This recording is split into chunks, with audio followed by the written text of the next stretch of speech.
This is the RV-12 installation of a Viking engine. This is a 130 installation. What we're looking at is the area that has been designated for mounting engine-related components behind the panel. So this is a half-finished airplane. We have an ECU over here for the engine. We made cutouts through the firewall for that, and we supported it with rubber mounts on the shelf in here. So the ECU goes over there, very low profile, so that it'll go underneath the instrumentation that goes in from the front. Over here, this is all designated for engine, which means pretty much from the center section here and over. So what we've got are two batteries, two Earth-X batteries, and then we have three breakers, two contactors, and two bus bars that are a negative and a positive. Now, those are the components that get mounted. Now, as far as the wiring and the exact location of these things, it's up to the builder, but this is how we did it. We placed the batteries on this side of the glove box, and we made a little holder down here to keep them. Then we we basically mounted our contactors right on the edge of the glove box. Everything is mounted to the glove box because it's easy to put bolts through, and then just put the screws from the bottom up so you don't cut yourself when you reach into the glove box. And the same with the bus bars. You just mount one here and one there. So easy to mount components. Make up your cables according to the wire diagram. Hook the negatives together on the battery, and then ground your negative bus. Run a couple of negative cables here and here out to the engine and strain relieve on the engine so they don't vibrate and break. And then hook up your power according to the diagrams to the starter motor and the alternator and the fuse out there in the engine compartment. And then power up your primary bus. Hook up the two power wires to the engine computer, and then run some power over to your three breakers. One breaker is to power up your ignition switch down here to the battery terminal. This is all according to the wire diagram. And then another breaker is used to power up one fuel pump, and then another breaker to power up the other pump. And we should have four switches here. We're missing one, it's not installed yet. And then the two first switches, all they do is run a wire to each of the solenoids, and then of course they run to the grounding bus, and you'll see that on the wire diagram that you basically ground this lug or that lug to closest contactor for whichever battery. So it's very simple, and there's the layout.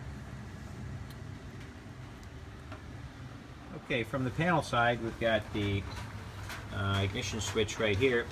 We cut a little hole in the shelf inside here. It just makes it easier to do wiring. There's a few terminals in here. There's the battery terminal. There's an alternator terminal, and there's a start terminal for cranking the engine. Then you need a throttle cable from Spruce, and it goes in standard RV-12 just through here and through the firewall, and then we'll look in the engine compartment. And that's it for this side, other than the switches, four switches: contactor, fuel pump. Engine mounting. Okay, there's some inboard mounts by Vance Aircraft right here, 3/8 hardware, and here. We didn't really think it was enough because this is kind of flimsy, all this stuff. So, and we do have a more powerful engine, so we added some. What you do is you take some 1/8" 4130 by 1 inch wide, and you just take a strip of it and go this way, and then bend it in on the inside of the firewall. You put a couple of AN3s here, replace the rivets with those, and structural screws, and just bend it, and then make a little gusset and bring it to a welder, unless you can weld yourself. And then what you do is you just weld a little gusset to it. It's pretty easy to do. You're going to cut a triangle. It's not a 90 degree, so don't bend it all the way to 90. and you don't have a whole lot of room to work with as far as staying on the longeron, but just use the original rivet holes, and then you're going to get a 3/8 bolt and go through the firewall, and that gives you 4 mounts to the top firewall, and makes it real strong. The bottom mounts are the same also as the original. It's inside here in the tunnel area. As you can see, there's a bolt right there, and there's one on the other side too, and we'll see more in the engine compartment. View from this side, you get the ECU, or the engine control unit. Got nice little rubber mounts here, and we've got, this is just basically a pigtail that we leave. That's 9 DB9, and it's for programming the ECU, so you don't use it for anything unless you're going to use the Viking view. We might use it to plug in and hook up to that. ECU goes through the firewall. We just put a little bead of silicone before we put it up against the firewall, but you could also use a soft neoprene gasket or something if you don't want to have silicone on your computer. Okay, cowling. It's a don't have a spinner yet, but here's the RV-12 cowling. Basically what you've got is a setup where the air comes in from the front and goes right through a radiator that's on the belly of the airplane. As you can see, this is a preliminary, good enough for a first flight type of thing, and then we would cut the cowling a little bit and streamline, or basically close up all the gaps and stuff to get maximum amount of air through the radiator. Mounting the cowling is just per advanced instructions.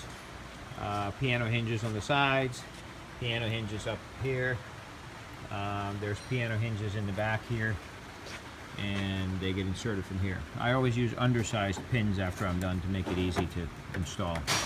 Make sure you put this cover on before you fit the cowling or you have a disaster on your hands, because this does not stay where you think it is unless this cover is in place.